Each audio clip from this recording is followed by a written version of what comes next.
In America, it's a known fact that our crime rate is rather high than other countries. Some display crime as violent acts upon one another, and they think that the source of these violent actions come from video games. I assure you that video games has no effect on the crime rate. What does have a strong effect on our crime rate is the parenting that our parents display in the United States of America. A young man by the name of Devin Moore displayed this and kind of given us an eye-opener since 2003. In 2003, this young man was 17 years old. He played the game, Grand Theft Auto, for 10 to 16 hours a day. Upon playing this game, it said it changed him, and after about a year of playtime, he went out and killed about 3 cops and many civilians.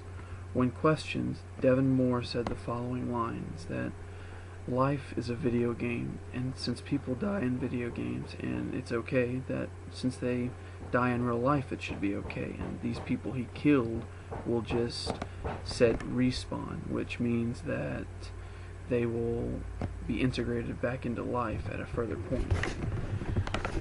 I assure you that his actions was not affected by video games. It was sheer parenting. For him to play a game for 10 to 16 hours at a time and the parents not know where he is or what he is doing shows bad parenting on their behalf. As I said, this young man was 17 years old. At 17 years old, he still was in high school.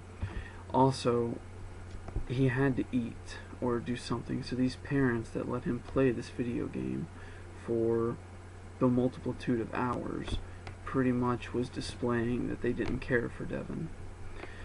The ESRP used this to their advantage, and when the lawsuit hit the courtroom, the ESRP, which is the video game rating system, kinda like the box office for video games, displayed that these video games have no effect on the crime rate, but instead the labels on the bottom of the video games that the parents are reading has the effect.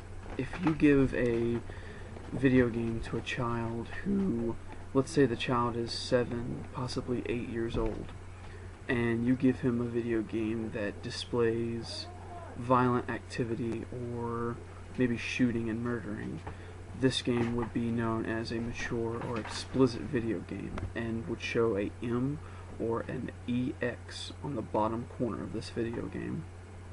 For these type of video games, any video game with violence or drinking, sex, drugs, anything of the sort, a parent has to buy it or you have to be over the age of 18.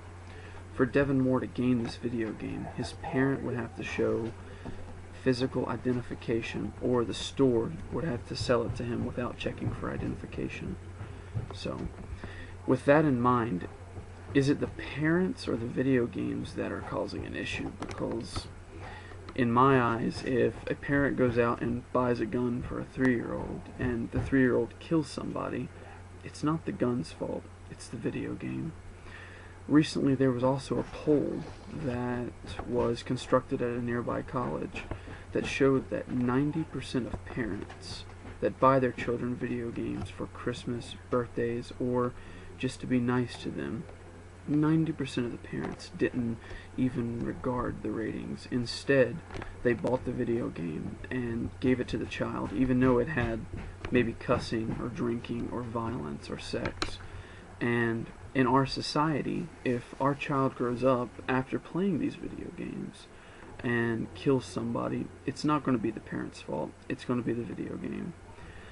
Shortly after all of these results was found, a news reporter lashed back at the ESRP and the college, saying that we are raising our sons to treat women like whores, and we are raising all of our children to be murderers.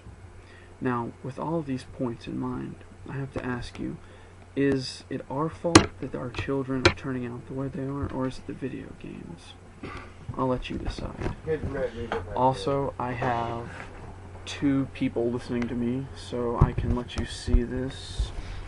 They are right here. One is my girlfriend.